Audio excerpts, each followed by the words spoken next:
All right, guys, here we are for another one. Hope you got some good questions this week. I'm expecting it. So while we wait for questions, I'll just comment on the kind of state of affairs here. Ultimately, the big news is ChatGPT is going to be coming out with their own advertising platform soon. I kind of talked about this last week, how there's more chatter about it. For the most part, as per what you're going to find with most new advertising platforms / new channels on existing advertising platforms, is that they're really good at the beginning. Getting in early before everybody else has a guide on exactly how to use it and make tons of money is the best, because the ad platforms always, generally speaking, have teaser rates at the beginning to get people in. And they have to do that because otherwise they'd have to advertise it. And it's just easier to sell the ad space for less money and let people try it out for themselves as per what they have found than it is to heavily advertise a essentially overpriced product. For that matter, so it's cheaper. It's also more effective, given that people are going to not be so blinded by the ads that are there. So ChatGPT, certainly the first ads that people see there, they're not going to know, they're not going to be expecting ads.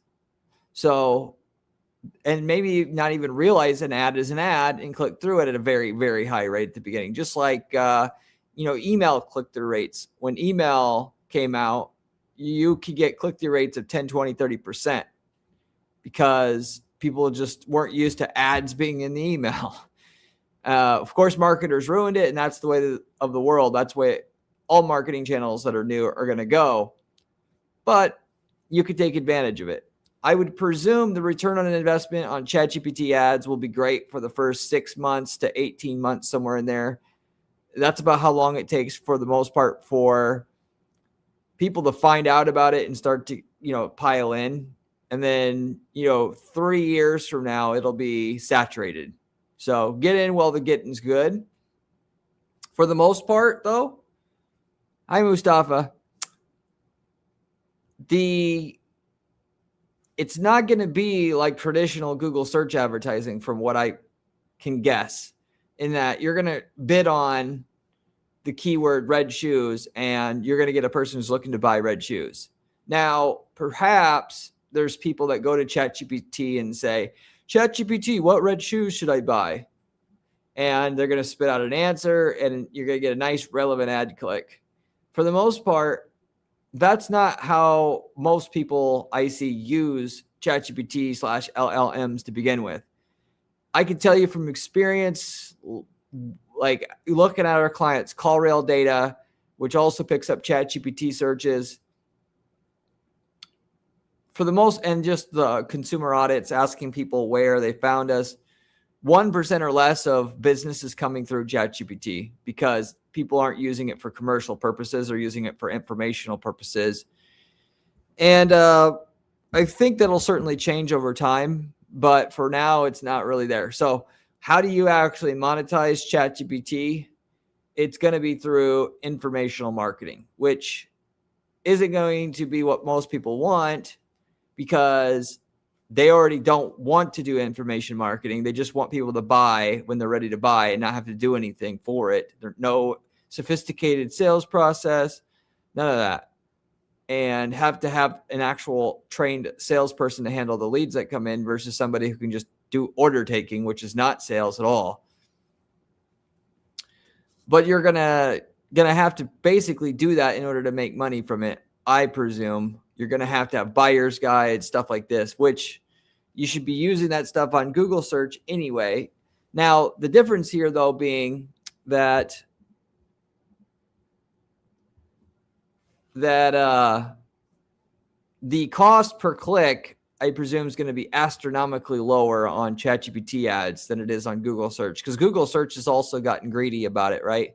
Even if you want to target people that are looking for information on how to fix a roof yourself, DIY, searching something like this, which they're not indicating they're looking to hire somebody. They're still charging an arm and a leg for this traffic. It might be $5 a click, whereas I presume ChatGPT is going to be 10 cents a click or 50 cents a click at the beginning. So therefore, you can make a pile of money doing it because it's a person that's probably 5-10% likely to go on to a purchase. And so you got to jump on this, in my opinion. But you also going to have to get out of the box of, hey, these aren't going to be people ready to buy now. And if you can just get into the mode of doing also content marketing powered through ads, which most people think of content marketing as a way to get organic views, which is not the way to think about it. And it's not the scalable way to do it either.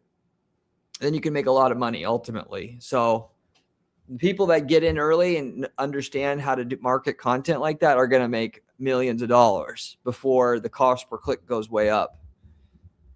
That all said, I see so we've got some new questions in here already, so I'm going to get into the good stuff.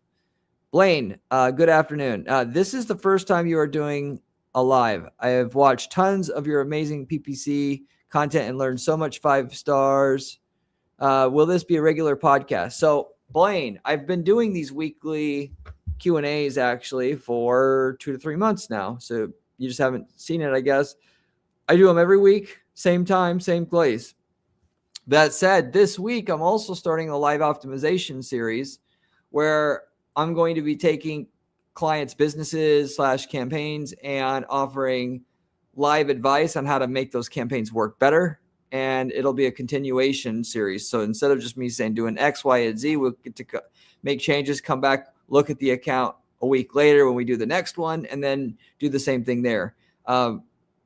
Personally, these live Q&As are going to be brilliant because I myself like to see live Q&As like this when people call in about their businesses, because you learn more about what people say they're trying to do with their business and working through issues than anything else, given that a big part of PPC is understanding how to do business. I mean, if you're trying to relegate everything to button clicking, you're just never going to make a lot of money. It's sales funnel creation is basically business creation. I like to watch Alex Hormozy's live Q&As. Those are pretty valuable, and hopefully ours is going to be successful like that. We'll see. Vishal, I'm lacking in catching up with AI with Google Ads work. Suggest me what are some of the tools / aspects or for the things I can use AI with Google Ads.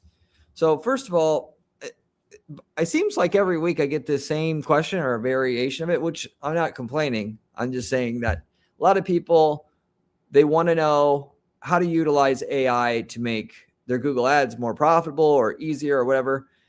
Certainly, it can make it easier. The question is it going to make it more profitable? And right now, in general, if you know how to make AI to make profits, you're going to be able to resell those services because they're highly, highly in demand. The problem is it's way harder to do than people think it is. Mainly because AI can get close results, but to get exactly what you want takes a lot more work. You can get 80% of what you want done with a AI or LLM, but it still looks not quite right. And that extra 20% is going to take hours. So for stuff that doesn't need to be perfect, it does a pretty good job. Well, when it comes to Google Ads and, other PPC, close is not valuable at the end of the day, because even if it would produce profitable results for you, why do you not want the other, essentially the half of the results by doing it manually? Logically speaking, it doesn't make a lot of sense. Where we use AI in our agency for our clients is when, basically when we need to make lots of copies of ads like that. AI is great for that, to take,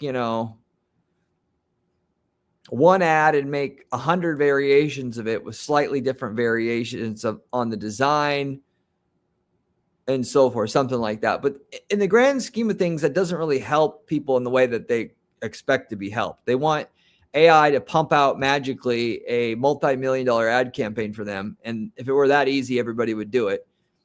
So it's not nearly as useful as people want it to be or think it could be because of that.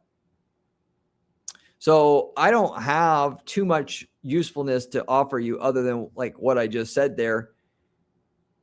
A lot of it provides general advice to you when the results on Google Ads doesn't come from general advice. So,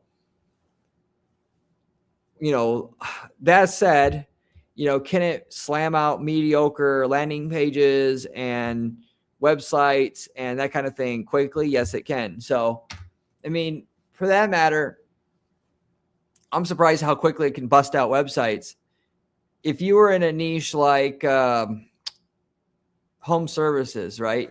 Making a mini website for home pool leak detection services. So you can have a website domain, you register at homepoolleakdetectionservices.com. You have AI pump out a website in an hour, you host it, then you run ads for that exact service. Instead of having a page on your website that does where it says you do that and everything else, you'll get significantly better results that way because you look like a specialist. That would be one way you could use AI to get results. Even though the website's half-assed, it's a lot better than having one page on a greater website so it doesn't make you look like a specialist. That's another kind of way that you could use AI.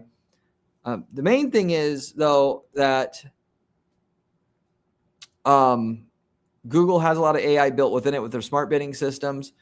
Generally speaking, there's something to do with AI as it comes to doing click fraud protection, but it's that's way beyond the scope of what I can list here. Being able to block users who are not looking real and do that in real time. That said, it'd be easier just to buy a click fraud software that's a few $1,000s a month that actually has done all that work for you, which are useful at that level. The cheap ones basically don't do almost nothing for you. Those are the main uses of AI. I mean, you can take an account that was set up with the quality of a 1 out of 10 and make AI to make it produce better results for you, but it may only get you to a 5. I don't want a 5. And in a competitive market, a 5's not going to make you any money anyway. Mustafa, is ChatGPT Ads on since when? So it technically isn't on. It's about ready to launch. There's a whole bunch of chatter about it online. The main thing would be to keep your eye on it, and so that when it does come out, you can jump on it right away. But again, it's not unlike, launching a Microsoft Ads account. It's not going to be like, well, let's just import here everything we're doing in Google Ads and we'll make money. I don't suspect it's going to be at all the same. It's not going to be, ultimately where you could just put your buying keywords in there and then you're going to make money. It's going to be keyword based because they know that's what people are used to. It's just there'll be no searches for buying keywords worth it much in your market. And basically you won't get much out of it until you're tapping into answering people's questions. When someone asks, how can I fix my roof myself? And then you got a piece of information they could give to the user in that exact situation. That's a paid solution versus their normal free solution. That's where you're going to have usefulness to their users, to them, and you'll get customers actually out of it. That's what I predict what's going to happen. And so it's going to throw people for a loop. They're initially going to go in there thinking, I'm just going to type in roofing services near me and I'm going to make money. I don't think that's going to work at all. Or so little that it doesn't even matter anyway to your business, unless you're just getting started and you need one job a month. So, Patrick, hi Corey. We started a demand gen campaign with videos. We get views about 25%, watch 100, but 0 conversions. Do you have any troubleshooting? Our audience is remarketing and industry websites. Well,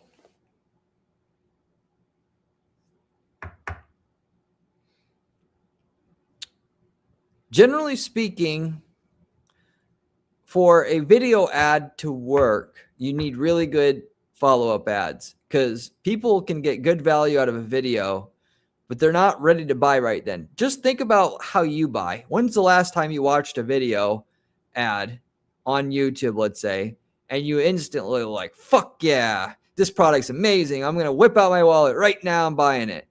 That basically just doesn't happen, right? But for some reason, business owners kind of expect that it's either that way or the highway. What it does do a great job of, if you have something traditionally, like if it's truly amazing, you can get people to do that. If it's not something, some new invention that they saw that they always wanted, they're not going to buy instantly. So all it does is it warms up an audience for you that you could then do further remarketing and see sales trickle in over time. And usually with that, what you want to do is you want to track your sales results using conversion lift testing versus people clicking through the ad and buying, because it's going to be a while before they buy, and they're going to have to see 50 other ads, and they're going to have to think about it for a while, and the tracking doesn't pick up very many conversions. Doesn't mean it doesn't work. Ideally, I use video ads on every single campaign I work on, because I want people to see our video ads when they enter the market and are starting to think about it, not expecting people to click through and buy right away. I'm expecting the overall sales to float up when 3 weeks from now, when they get paid and they're on a different device, or they told somebody about it, then, I'm getting my return, so on and so forth, whatever. So not to say you shouldn't get any click-through conversions. It's just not, that's not going to measure almost anything compared to the overall effect if you do it right. Like even on Facebook, to give you a direct parallel, I mean, we do video advertising there to build an audience, and then the remarketing is what sells them. So if you do the video ad and you don't have a really good remarketing sequence, it's basically probably not going to do anything. That's where the money's made.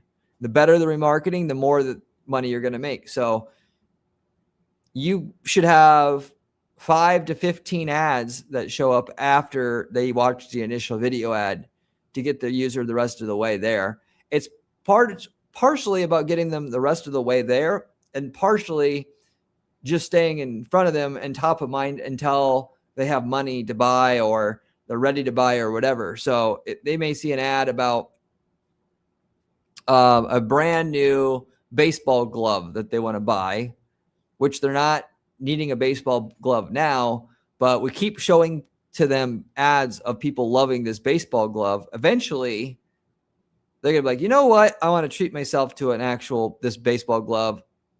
I've been kind of wanting to get a new one. And then you got the sale. And that's how it really works at the end of the day.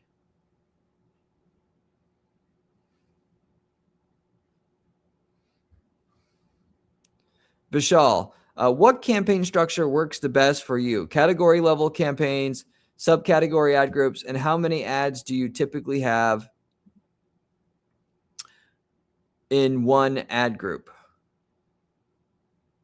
So, for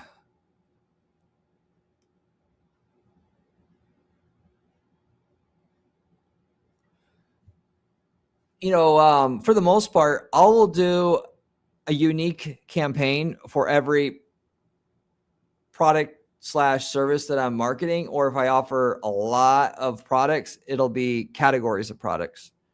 And then the ad groups are just used for each keyword. I have one keyword per ad group because that's the way I always do it to get the best results. Because when you have one ad group per keyword, it allows you to have one ad per keyword, which allows you to say exactly what you want to say for that type of user and send them exactly to the page you want to send them to, hand-picked on a keyword by keyword basis, and you end up with the best results that way. That's the short of it. Alexander, hey bro, what's up? Mustafa, can we do lead scoring with CallRail for, let's see here. I'm going to start showing these on screen.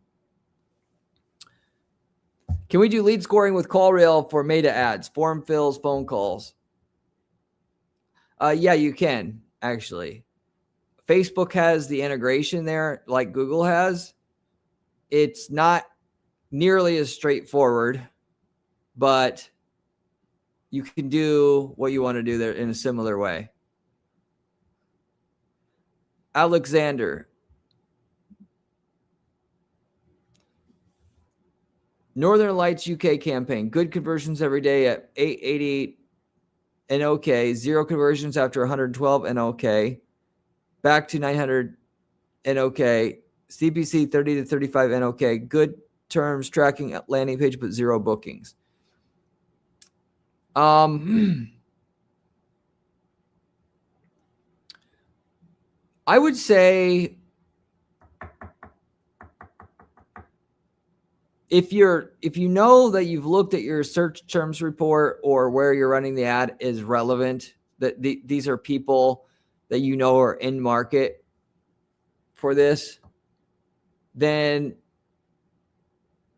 either your landing page that you're sending people to isn't good enough, or / your tracking's not good enough, which I presume that's not the case here, / your remarketing's not good enough. Because, if you know your competitors sell something similar, then you don't have to worry about there's demand for this. Because if there's nobody doing what you're doing at all, then you have, of course, the factor of, does anybody even want this to begin with? But I presume that's also not the case. So I would presumably, to find out if the landing page is good enough, I would consider putting Hotjar on my website and just see how people are interacting with it / look at the time on site. Your goal should be to have an average visit time of at least a minute for something like that. And if you don't, you need to work on your landing page to keep people on there, because the longer they stay on the page, the more likely they're going to be to convert. Once you get to that stage and they're still not booking, that is, your average visit duration is like 2-3 minutes, then I would focus mainly on my remarketing strategy. I would figure out how to put together a 5 to 15 ad sequence to show up for the user after they leave the site. Video, banners, multi-platform, showing up Facebook, display network, so on and so forth, and then run that ultimately for about 6 months after they hit the site, and spend 10 to 20% of my budget just on that remarketing. I would be shocked if you get that time on site the way that I say that you are there, and then you do that remarketing, right, where you're constantly top of mind with them, that you're not going to get bookings. It just 90+% sure you will get it at that point in time. Mustafa, how correct is SpyFu's data? What is good and what is bad? What is it good at? And what is it bad at? So I use SpyFu. I've had a subscription for about 10 years on that now at this point. Again, it's good for determining on an overall basis if somebody's advertising, and are they advertising more or less than before. That's really the main thing it's good at, other than giving you some seed keyword ideas. That's basically the only 2 things I use it for, because it's so generic. So if you want to know if people are ramping up their ads over time, you can kind of tell that, or if they're ramping them down. That would be the main thing there. But it only is search ads. It's not shopping ads. So they might be running shopping ads, and you can't really see that there. So unfortunately, it's not very good for that. There technically is a way buried in there somewhere where you could see the landing pages that they've used in the past versus now there. That is kind of also useful as well. You have to look in just the right place there. They don't make it very readily apparent. And that's something else that can kind of teach you, okay, well, they were using this before. It didn't work. Maybe they're, I learned something from how they have transitioned their landing page strategy. Same thing with the ads, by the way. You can look at the ads that they were using before versus now and be like, okay, well, they're using this now. This is probably what works versus what before didn't work. It's a little sketchy to do that, though, because as random as people are with their ads, and because I deal with clients every day, people can switch up their ad strategy just because their boss is like, hey, why don't we try this? And then it had no scientific meaning or approach to it whatsoever. So be careful when you do that kind of thing. Same thing with the landing pages right away. The more money that's in a market and the more direct response based it is, the more you can count on the ads and landing pages telling you something, such as if you're doing a cash for gold business, those people know what the hell they're doing and it's direct response and you can pay attention to that. Whereas if you're going to do, oil and gas exploration services, those big companies that are in that, they don't know anything about marketing. So it's probably random data in terms of what they're switching to and what they used in the past. They switched agencies. The first thing that people do when they switch agencies is they unbolt everything and they switch to something else. Whether it works or it doesn't work, they want their own flavor of doing it. So it could just because they switched agencies, which by the way is dumb, but agencies, for the most part, they don't know how to actually get results. So what they do is they teach their novice people how to do copy paste shit because they're not smart enough to come up with their own strategies, so that when they come in, you can have a perfectly good working strategy. They're going to undo it all. They're going to unravel it all because it doesn't fit within their mold of what a really amateur person can handle and manage and come up with. So it effectively makes it so that they can hire a person who doesn't know how to think and still deliver services, which is terrible for the consumer, obviously, because you lose all your history on your campaigns you do have, but that's what they do. I know because I see people, what they do inside their accounts. Oh, that's not what I wanted. Apo, hi. For classic shopping campaigns, do you think using a script that just blocks every other keyword that doesn't contain the main ones I want is a good strategy? I've seen people do that. There are scripts out there that do that, and you could use that. That said, okay, I would really reconsider not adding more keywords over time. I would take your search terms data still and make new campaigns targeting ones that are in there that you haven't targeted that you would actually like to target. But that's an easy way, by the way, to, if you really don't want to manage your account over long periods of time, like let's say you were going to go to jail for 6 months, this thing had to just keep working without you looking at it. That would be a great strategy to be hands off on an account because Google doesn't allow you to do that anymore with exact match.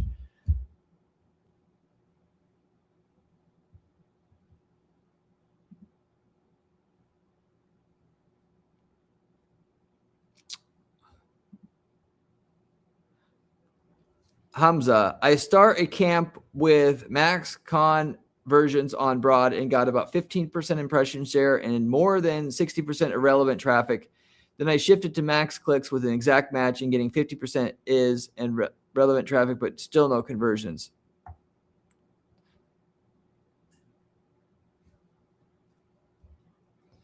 So impression share, all that stuff is irrelevant if you're not getting conversions. If you're not getting conversions, either you're not getting the right traffic, which if you're talking about search campaigns, which clearly you are here, it's the search terms are too broad, not related enough to your niche, or the landing page is not set up well enough, or your conversion tracking isn't working. One of those three. And generally speaking, usually people's landing pages aren't good enough to get conversions more than they're targeting. Because at least if you're targeting somewhat set up right, you should at least get some conversions. It should be zero. It shouldn't be zero. If you're getting zero, it's probably the landing page is screwed up and not set up well enough.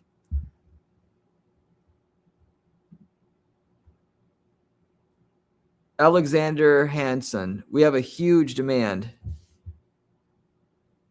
Oh, okay. Going back to your original point about the Northern Light stuff. Yeah, I mean, again, my whole thing that I've done e-commerce in the past, I do joint ventures with people time to time.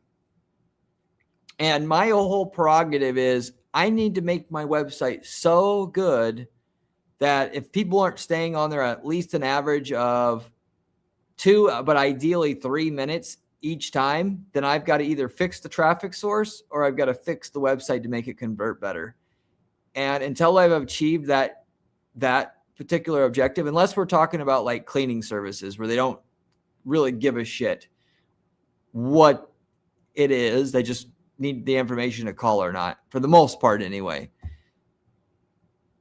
then there's no way for me to make a good return on investment, because people that are in market for what you're selling, they want information on your website. That's why they're there. And if they don't stay on there long enough, it's because the website's too shitty, or it doesn't have the right information on it, or it's not useful. It's kind of like, having, in a way, like a YouTube channel or whatever. You can make a YouTube channel, but if you can't get the watch time, nothing else matters, right? How do you get people to stay on your website so long that they're just going to have to convert? Because guess what? People have, the longer they stay, the more likely they are to convert, because they've invested all that time in their mind. Plus, they just are more familiar and confident with your products and brand at that point in time. So you really just got to ask yourself how you're going to get that done, whatever it takes. It may be adding more content. It may be redesigning it. It may be laying it out differently. You got to figure that out.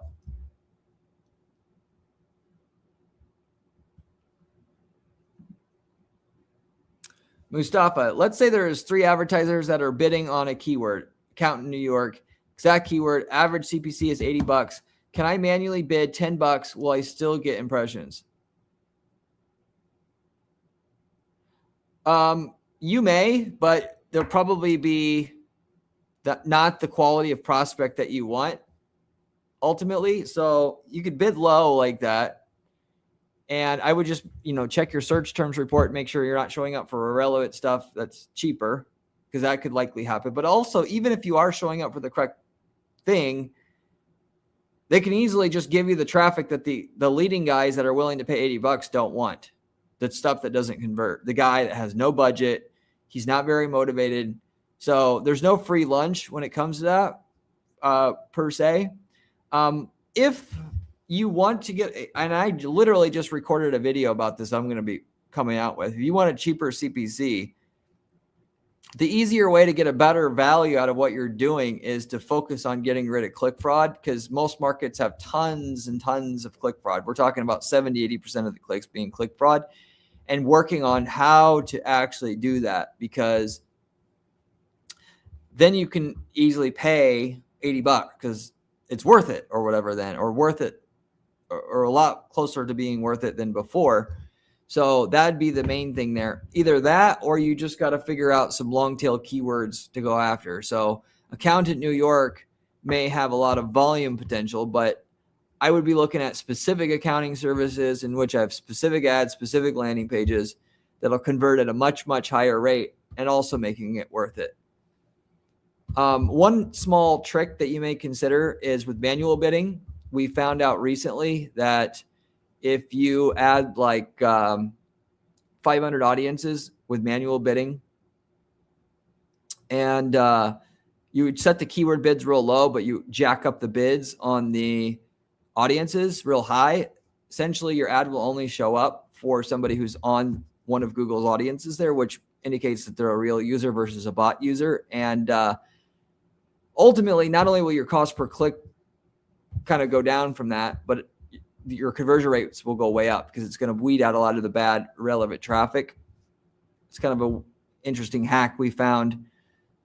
But also with click fraud, if you find out that a user's fake before they get to the site and you kick them off your site, Google will refund you those clicks as their fraudulent clicks. So that is something we also figured out recently as well. It's which also will make clicks worth it at the end of the day.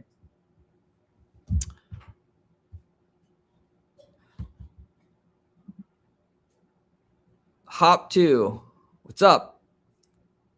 Welcome aboard. Alexander Hansen. The thing is, we have huge demand and big competitors. The landing pages converted very well, but when I increased the budget with 25%, it all to 11 to noon, around 150 per day, everything went bad. Generally speaking, when you make a big change, you can go back into learning mode and it'll take potentially weeks for it to come back to the way that it was. Anymore, if I'm not getting the results that I want, I'm going to use manual bidding until I do. And then I'm going to use smart bidding to kind of scale it once I've got the results stable already. Smart bidding doesn't really do very well anymore unless you've got really lots of data racked up and you've been running your ads for quite a while. But,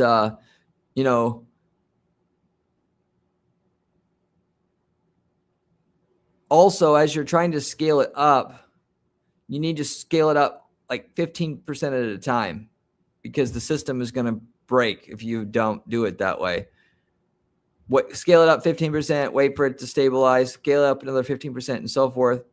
Beyond that, I can't give you too much more information unless I were to look at your account personally. Hopefully it gives you some insight though. Hey, Drakon. Welcome, Mustafa. This isn't a comedy show, but I'm glad that you can laugh at my takes here. Oppo, no problem. Free cheese. I want some free cheese. What was the strategy you mentioned? I'm so sorry.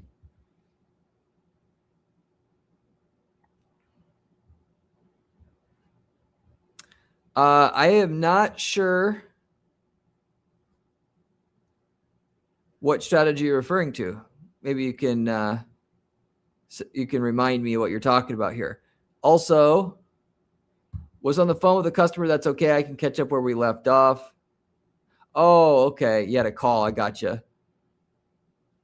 Do you work with small companies like one sole proprietorship type? Not really. So right away, if a company, we usually ask,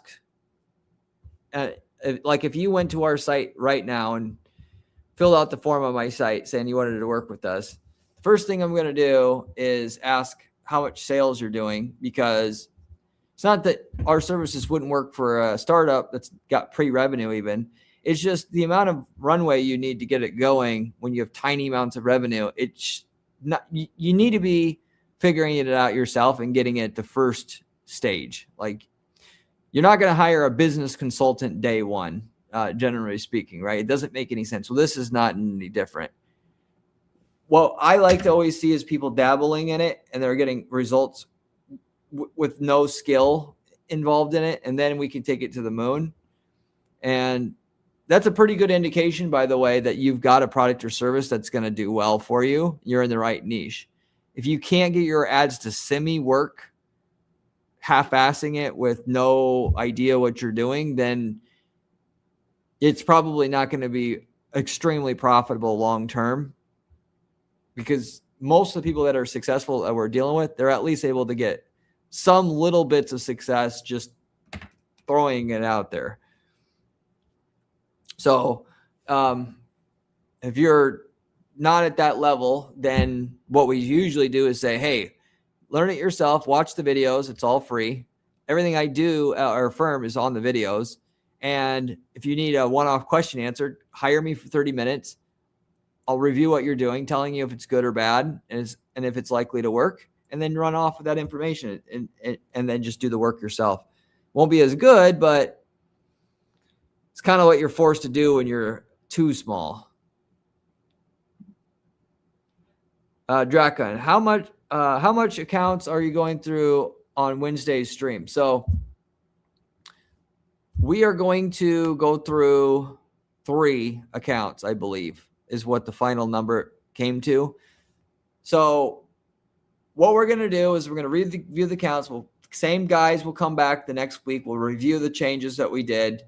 And then that'll happen like 3 or 4 weeks probably in a row. Then those guys will fall off. Then we'll have new guys come on, of which we've already got new volunteers for the live optimization. So this is going to be beautiful. And you'll get to see my thought process of breaking things down, like such as what I just did a little while ago. It's like, I'll look through your ads, landing pages, tracking. Oh, well, you need this, this, and this, and this. And then they get to go do it and you get to see how it actually works. Free cheese.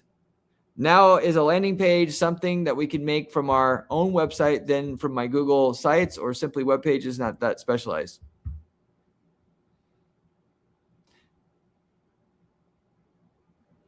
I'm not quite sure exactly what your question is, but one thing to keep in mind is a landing page is better than sending them to a home page, and a dedicated website is better than sending them to a landing page.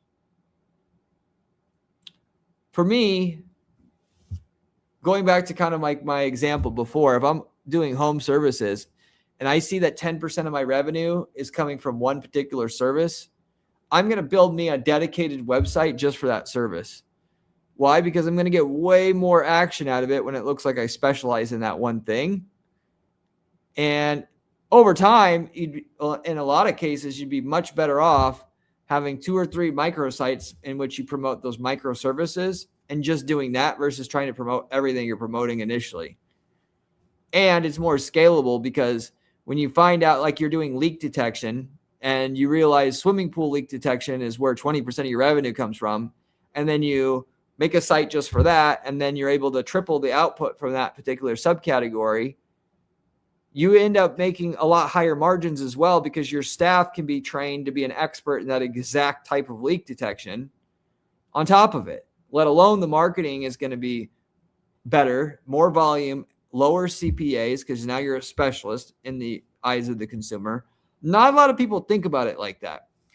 E-commerce guys do. They say, well, what product should I market? But when it comes to services, people don't niche down like that very much. And realistically, the 80-20 rule applies to everything, including product and or service selection. You should be figuring out eventually, out of everything you're doing, what's the 10-20% that's working the best, and just ultimately trying to scale that. It's way easier to scale that than to do everything.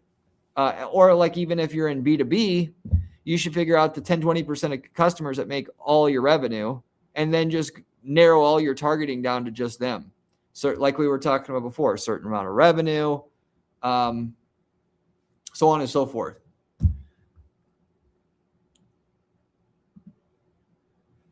Blaine, do you use keyword tracking software to track conversions such as ClickMagick, or is the tracking from AdWords/Bing good enough? I don't use third-party tracking software myself. If you want the best of the best of the best tracking, you can get a little bit better data from Hyros. But other than that, because the reason for that is because Google Analytics can do basically everything you would want. The reason why these other softwares are even existing for the most part is they make their GUI interface better than Google Analytics, and that's why people go with them. Slash is a little bit more easier / user-friendly to set up. So there's really not a need for a third-party software when Google Analytics can do it, and it's free, ultimately.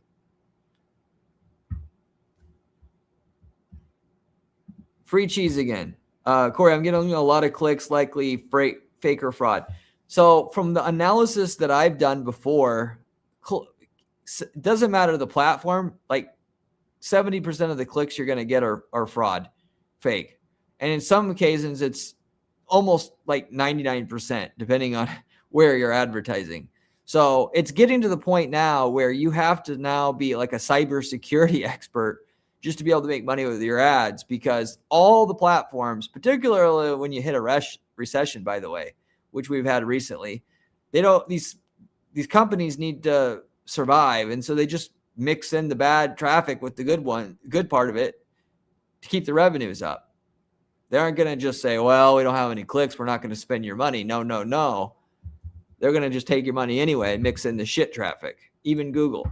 So the better you get at understanding how to get rid of click fraud, the better you're going to do overall, especially since your competitors won't know anything about it at all.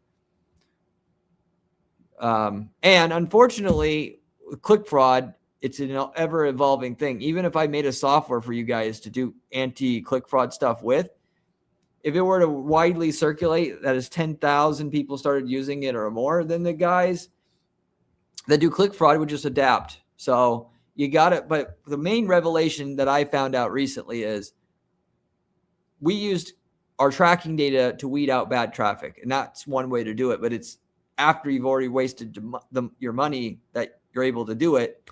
The way that you clean it up short term is you figure out how to get people who are likely fraudulent from even getting to your website. Because if you do that, then you can ask for a refund from the ad platform itself, particularly Google, but on others. That's a new revelation that we figured out. And that's how the big click fraud softwares work as well. How do we determine if it's fraudulent? So it's through fingerprinting. Fingerprinting, you can search up click fraud fingerprinting methods. Essentially, all you're doing with click fraud detection and removal is looking at the click stream coming in, seeing where the patterns of unusual behavior is, and then stomping it out. So they may be from a certain browser, from a certain location. They might have a certain interest level.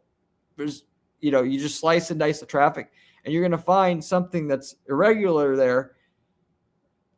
It's really helpful when you have another account to look at, because you can be like, okay, this specific city only brings in this much traffic usually. On this account, it's 5 times as much for some reason. Well, this is click fraud. We don't want that anymore. So that's how you basically do it. There's no easy point and click way unless you want to spend $5,000 a month for a click fraud software solution to put on your website. Then it is turnkey. But most people can't afford that. So you end up having to build your own custom solution, or just don't worry about it and just try to focus on other things that are going to make your ads more efficient, and just have that be a cost of doing business. Dr. Kaz, which Shopify plugin do you recommend to make feeds for new countries in Europe, etc.? I don't have one I could personally recommend here. We've just always done it manually. So if you do have one that you'd like to recommend, I'd like to know what it is as well. Thanks for asking, though. Hamza, how is it that if we add new ad groups or any other changes in already running campaigns, or after how days should we make changes? Personally, it's really tied to the size of the change. If it's a tiny change, you could just make that change and then make another one and another one and another one pretty quickly afterwards. We're talking about waiting a day or something like that. If it's a huge change, like a landing page change, then you're going to want to wait a month or two before we make any other changes, because it's kind of like cumulatively. It's almost like taking poison in, right? You can take a little bit of poison, it won't affect you, and your body can process it. But if you take too many little bits, it's going to affect you. Or if you take a lot at once, it's going to affect you. So your goal would be to, if you had to take the poison no matter what, to space it out over time. Given if you take too much at once, it's going to screw you bad. And so you make changes because you have to, but ideally, always the best thing is to spread it out as much as you can, knowing that there's obviously cons to waiting too long to do anything. Free cheese again. You're there. Good. You're in the right niche then. There's too few people that can perform the field work. Ideally, I was just thinking about even this myself today. Like, ultimately, if you could get into a lot of niches, at least when you're talking about services, but this also applies to product, that if anybody can do what you're doing easily, it's not a good niche, because as soon as somebody sees you're making good money at it, they're going to copy you and slowly chip away at your fortune, ultimately. Yes, if you do something nobody else can do, it may be hard to get into it. In the long run, from all the clients that I've seen, you're much better off finding something that may not be impossible to execute on, but it's unattractive for the average person to do. And then in product, it's stuff that needs to be stored on pallets and shipped on trucks, ideally, because nobody wants to sell products like that. They want to sell the little squirt gun that they can put in an Amazon FBA warehouse so easily, and they don't have to dick around with it much. For services, it's something that takes specialized knowledge for, because if you're going to, hire, even starting a cleaning company, your manager can easily just steal all your clients and just start their own cleaning company. And don't think it can't happen. So it's the easier it is to get in it, the easier you can start making money, but the easier it can be totally derailed once your employees screw you over, or some other person looks at the ad library, sees you're making money, and then suddenly you're not making money anymore. So you want to high of moat around your business as possible. And most of the time, if you're on the higher end, most people won't mess with you, even if you've got a profitable business. The tendency is for most people who want to get in business to go into easy stuff to get into, not the harder stuff. So yes, it's harder to get going, but once you got it, it's solid.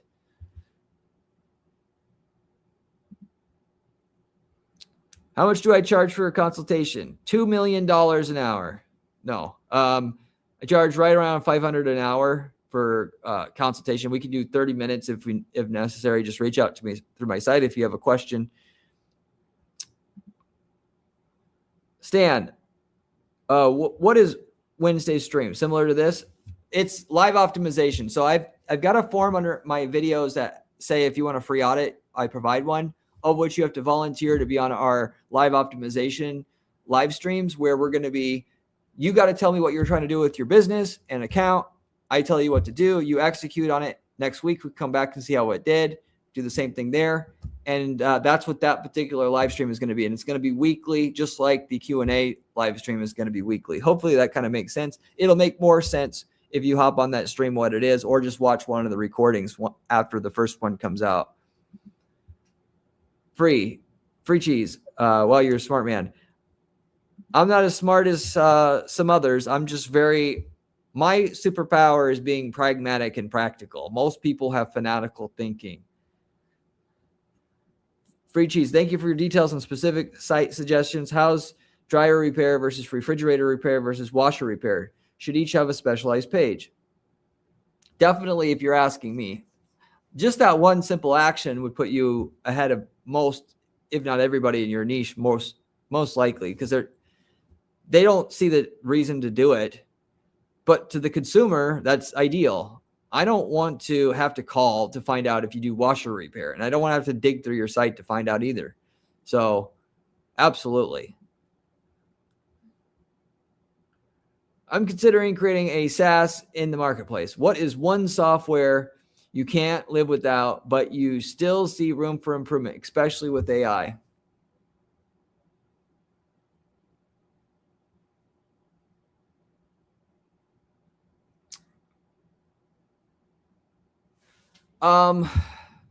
Most of I'm not a great one to ask, because we're in a space where there's really good software existing already.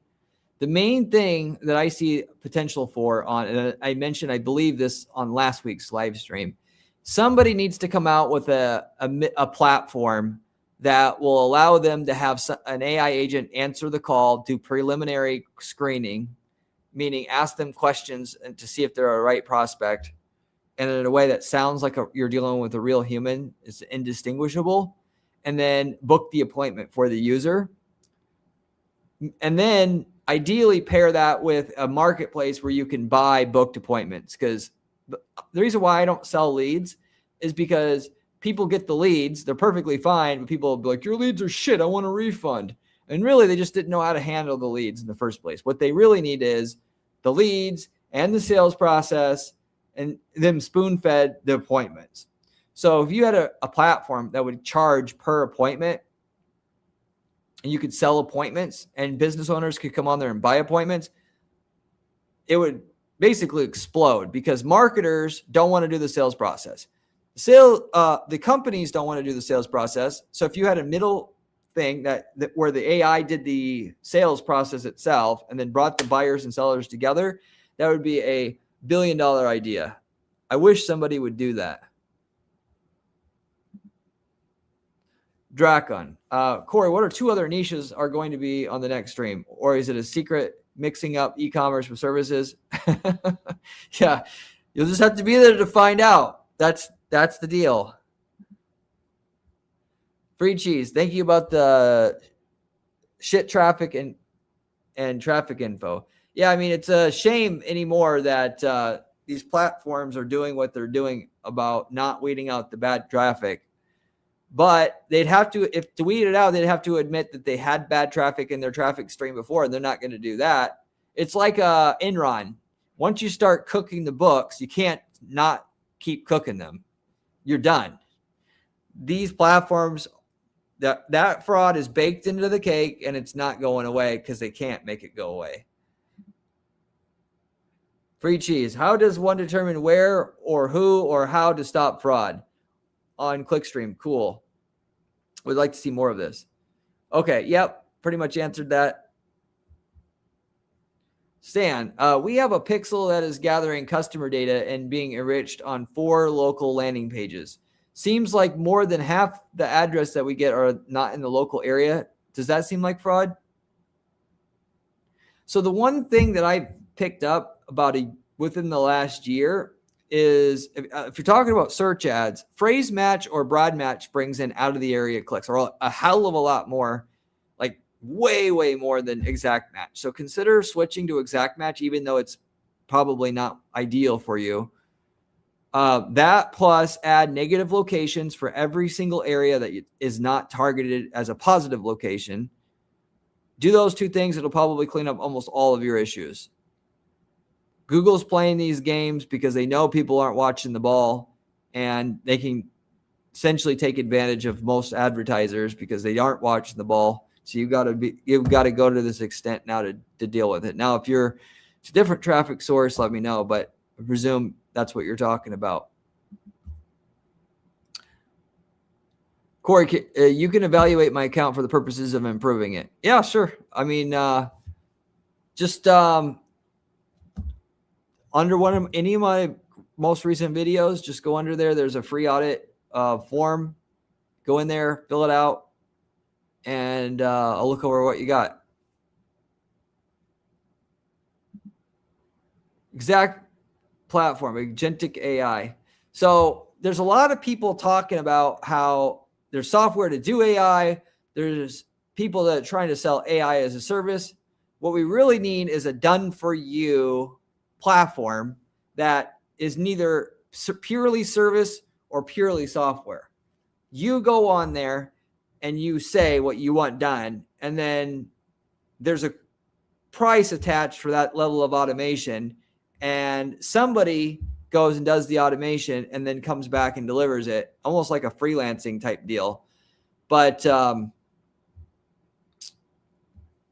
ideally, there's different platforms for different business niches based upon what people want and need. Ultimately, in the marketing world, it's people need appointments, qualified appointments that have been pre-vetted as to what the user needs and wants, and then on a calendar so that a regular person can handle it from there.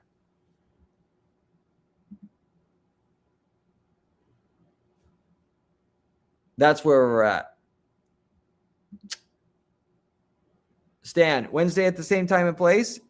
Yeah, I believe so. My assistant set the time up. I believe that's when it is. Search. Oh, okay. Yeah, so need to add negative locations in. That's right. Why, the whole idea of having to add negative locations is what kind of word am I thinking of here? Obscene. It's an obscene notion that you have to do that. Like what's the hell is a negative location? The fact that you have to do that to not get clicks in the area in which you haven't negated it out is just dumb. But of course, nothing Google is doing is truly dumb. It's all done on, for a purpose. Okay, so we're at the top of the hour, guys. Last one I'll just read off here. We're at the last one here anyway. I'm hearing more and more that AI customer support is bad. People recognize AI voice and it cannot help them at this time. You know what, Drakon, I've been ranting this to my wife that I have, and about how these businesses, I deal with clients every day, and the way that businesses want things to work with their customers and the way the consumers want things to work are like completely mismatched. I don't know how we've gotten here. The businesses want to save money, so they want to ram AI customer service down your throat, and the consumers hate customer service done with AI. Why don't businesses realize what they're doing is going to hurt more than it helps? Yes, you're saving money, but you're also pissing off your customers to no end. And I think the answer is they think they don't care what the customer thinks after they've paid, which is sad.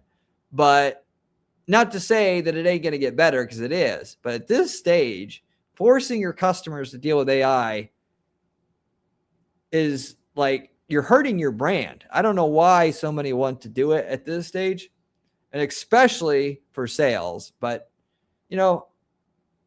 that's the way that people act and behave now. They don't really care. And they're not thinking long term. They're just thinking, what can I do to save money now? I want money now. What can save money now?